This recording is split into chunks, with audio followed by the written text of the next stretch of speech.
and I will be reading an excerpt for you. Lesson 1, because it starts with lessons. What defines a woman?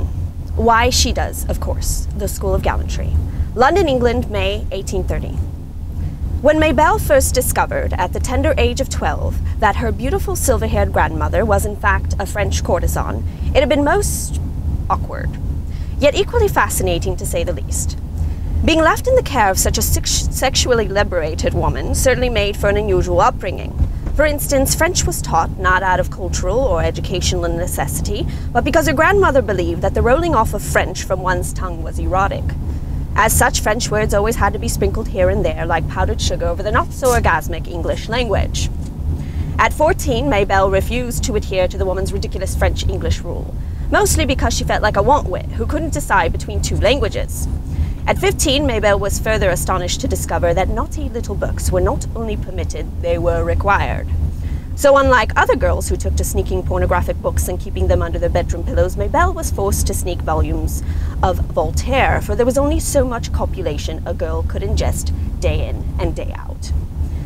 Needless to say, after spending 9 years under the perpetual rule of her grandmother, there really wasn't much in this world that could actually astound her.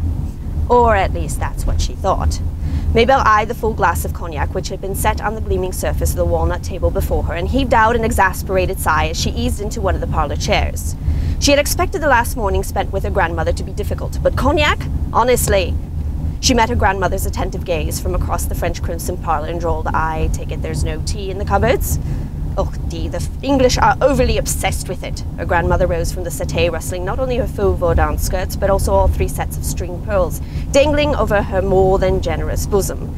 "We have every right to toast to all of our upcoming adventures. After all, you will finally get to visit your beloved Egypt, while I will finally have my School of Gallantry." Marvelle paused, then blinked. "Your School of Gallantry?" "Ah," her grandmother bustled over toward the small writing bureau set in the corner of the parlor and snatched up a piece of parchment from atop a pile of correspondence.